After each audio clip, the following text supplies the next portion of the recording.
Éxodo capítulo 11 nos encontramos con la 10ª plaga, en donde Dios le dice a Moisés que va a traer esta plaga sobre Faraón y que después de esta plaga finalmente Faraón los va a dejar ir. Entonces le dice que el pueblo debe ir y pedirle a sus vecinos, a los egipcios, ¿cierto? Objetos de plata y objetos de oro, tal como el Señor le había dicho que iba a suceder.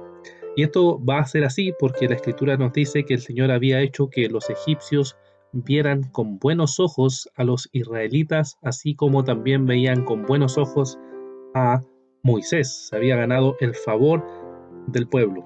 Así que le dice a Moisés que a medianoche va a venir sobre toda la tierra de Egipto la muerte, y va a hacer que muera todo primogénito de la tierra de Egipto, todo primogénito de la tierra de Faraón, y va a haber un gran clamor, un gran dolor, porque en toda casa de Egipto va a haber lamento por la muerte que había llegado.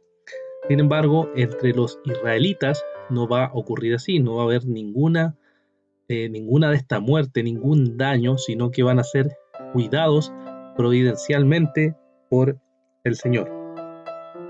Entonces, esto sucede y después que sucede, nos dice la Escritura, terminando este capítulo, que aún así el corazón de Faraón se endurecía, seguía endureciéndose a pesar de todo esto. Este capítulo 11 es un anuncio de lo que va a ser la 10ª plaga, para luego darnos el detalle en los siguientes capítulos 12 en adelante. ¿Qué podemos entonces, hermanos, meditar acerca de esta última plaga, la número 10? En primer lugar, podemos meditar algo que el Señor ya le había dicho al pueblo desde el principio, que cuando ellos salieran, Dios iba a permitir que el pueblo pidiera objetos o despojara, como usan otras partes de Éxodo, despojara al pueblo egipcio de sus pertenencias y finalmente saliera. O sea, que las riquezas de lo que los egipcios habían jactado todo este tiempo, ahora el Señor se las podía quitar y se las daba a su pueblo para que su pueblo saliera con esas riquezas. Y vemos, hermanos, que esto nos ilustra algo muy importante. Nos ilustra que, primero, la palabra de Dios es verdadera. Todo lo que Dios dice se va a cumplir tarde o temprano. Por supuesto, los hombres se pueden reír, se pueden burlar, se pueden jactar, pero finalmente Dios va a cumplir su palabra porque está escrito en la Escritura que así sucederá. También podemos ver entonces que el Señor entrega a su pueblo el triunfo y trae al pueblo de Egipto la vergüenza. Vemos en la palabra del Señor que en el día del juicio también sucederá así. Toda la jactancia de los hombres finalmente será aplastada por el poder de Dios, aplastada por la soberanía de Dios y por su propósito eterno que va a cumplir. Es eso algo realmente esperanzador.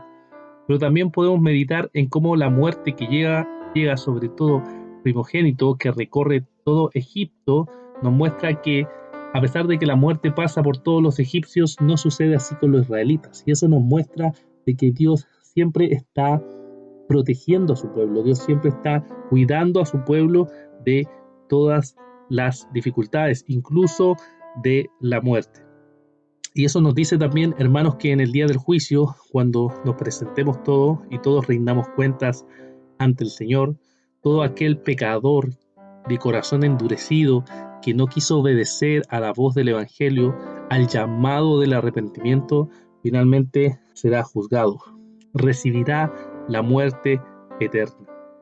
Pero no así los cristianos, no así los que creemos en la obra de nuestro Señor Jesucristo. La pregunta es, ¿por qué?